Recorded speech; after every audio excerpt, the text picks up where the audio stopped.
Viewers at home, I think we have reached that time of the moment where we have to be speaking to Gift Mashaba. I think he's already on Zoom, ready to have a conversation with us regarding the police brutality to and class apartheid to the youth of the commemoration in Potchefstroom. I don't know if he's still on, but oh, he is on.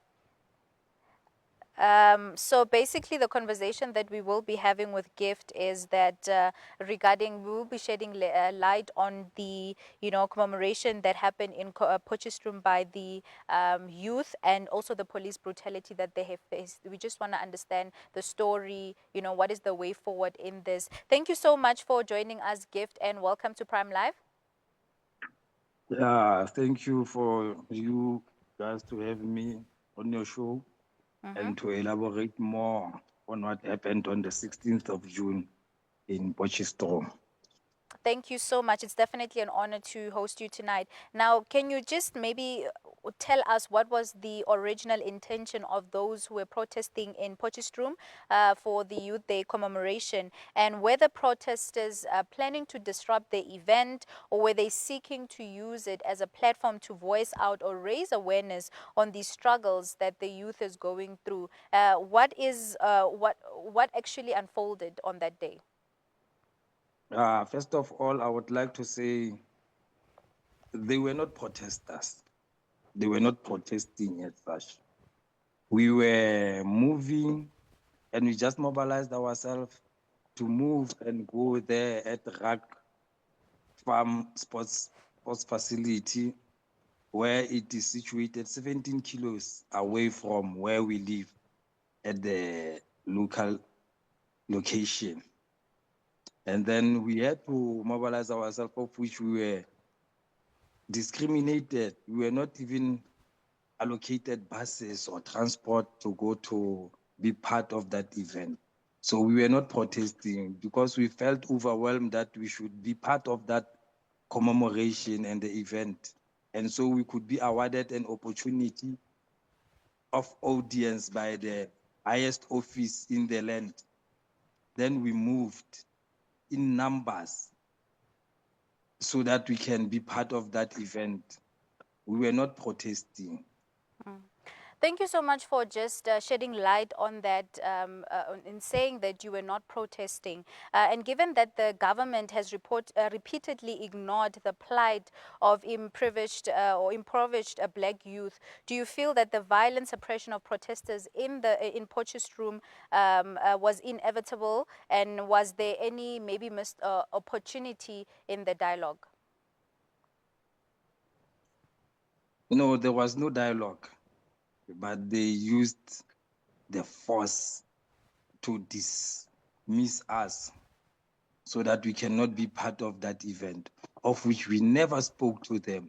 What they did is that moved when they moved in front of us and barricaded us there when we were moving, of which we were in numbers and it was mixed generations. There were elderly people, there were youth, and there was us there, middle-aged people there. So when they barricaded us, they only just said, "Hey, go back home. We are not supposed to go where you are saying you are going." We did not even talk to them.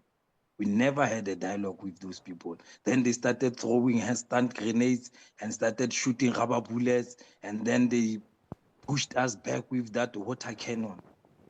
Mm. That's what happened on that day. So we never got an opportunity to tell them exactly what we were going to do there. Mm. And in terms of the event itself, tell us about who was there. Was there any officials? Who was hosting the event itself? Who was at the event? The event, it was meant to be hosted by the Deputy President, Paul Mashatile. He was the keynote speaker there on that event on that day. And the event, as much as I can share a light with you, on Friday before the 16th of June, we communicated with the Office of the Premier, Mr. Maruping, the spokesperson and the coordinator of Tuntsale Rwele. We spoke with him and we shared light with him to say, "Mr. Maruping, can we want to be part of the commemoration of June 16, where it is happening in the Rec Farm Sports Facility, the sports center in Northwest University there. And then he agreed with us to say, no, comrades, let me check with the MEC. He's the MEC of Sports, Art and Culture. She is the organizer of that event. And then I'll get back to you and I can manage to organize transport for you guys as much as you are living in an informal settlement and you are being marginalized. So I will try to get back to you. Hopefully, he did not come back to us. He never answered us. And then it came on Sunday. Then we mobilized ourselves as the community living in an informal settlement. And then we agreed that, comrades, we need to be part and parcel of that event so that we can be granted audience by the highest office in the land here of the deputy president. So we can voice our grievances and share with them that can they assist us. And what the part of our grievances were formalization of all informal settlement here in Ikageng, of which Ikageng is surrounded by informal settlement. Most of the areas here, each and every ward in Ikageng, it has informal settlement. And then we have no proper water and sanitation, we have no electricity, our environment is deteriorating each and every day. We live in the conditions that are not conducive to our health and our well-being as the human. So the other one, it was for jobs and business opportunities and poor service delivery here in our municipality in JB Max. So those were our grievances that we went there to raise awareness about and to be provided audience by the office of the premier and the office of the deputy president, but they never gave us that chance. Instead, they used the force of the subs to disperse us and not to be part and parcel of that event.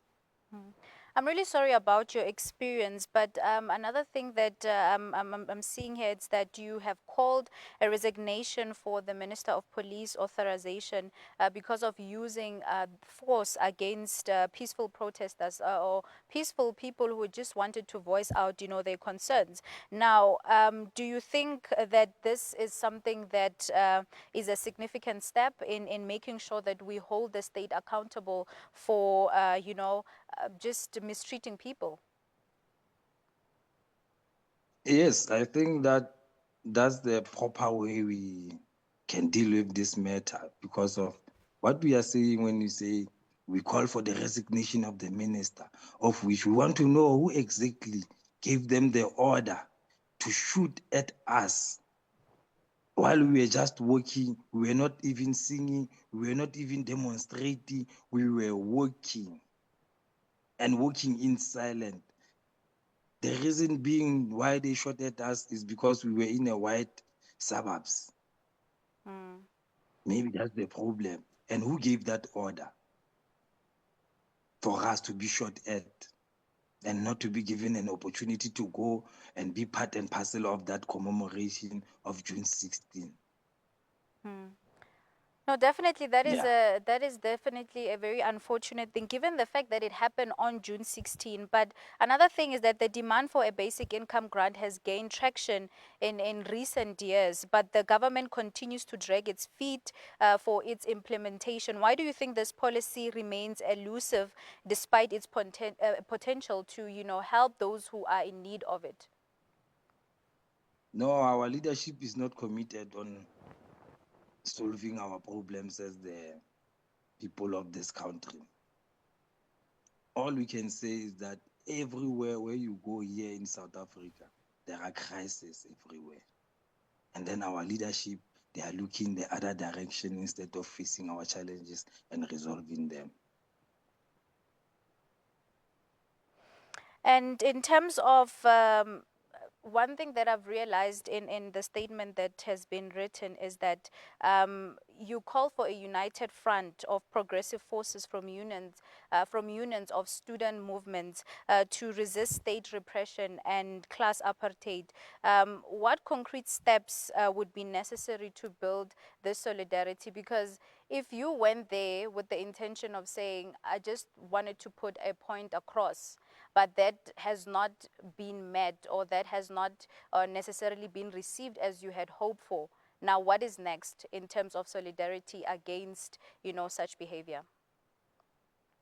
Now, the action is that we are mobilizing all over the country as much as you can check. And when you do your research, we as the Solidarity Action Committee, we are already having 3 branches in 3 provinces, mainly Johanna, Gauteng, Northwest, and the Free State.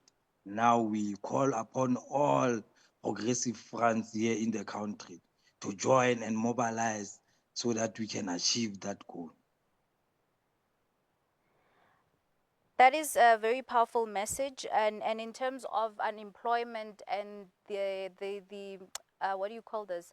The difficulties that you have mentioned regarding the youth of South Africa, but also in general from your community, from lacking basic needs, from your needs also not being able to be addressed. What do you, or what message would you hope to give to any official, or it could be anyone that's obviously in a powerful position who might be watching right now or come across this clip, in terms of a way forward? What would you like to say to them?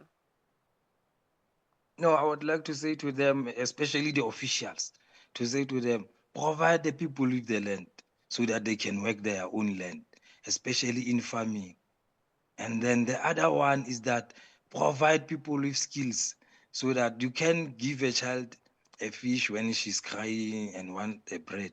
You must teach them how to fish, so that we say provide us with skills development so that we can be so skillful, and then we can maintain our own income and then have our own businesses, and then we can provide for our own communities Mm, so that we can end unemployment.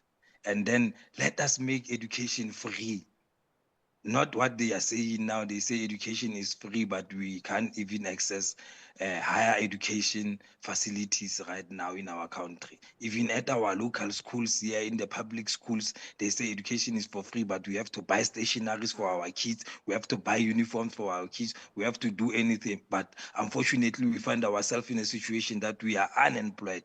Then we cannot provide such things there. mm, So those are my ways on that point. mm. Now, Mr. And Give, housing. mm, you may continue. I'm saying they must even provide us with adequate housing.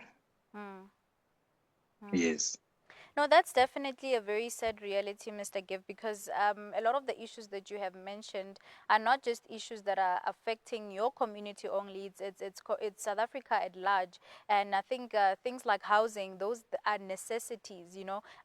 Basic water or clean water in a lot of places people don't have. Education, like you have mentioned, because I do know that in a lot of townships, as much as they say it's free education, some of them still also pay school fees. They still buy a stationery, like you have mentioned, and there's a lot of expenses that come with it. But hopefully, through your activism and through you speaking for change and for the truth, we hope that these are, things that our government will address in the future, or immediately, actually. So thank you so much for joining us. Thank you. Thank you very And much. have a nice day. Have a And to your beautiful viewers again.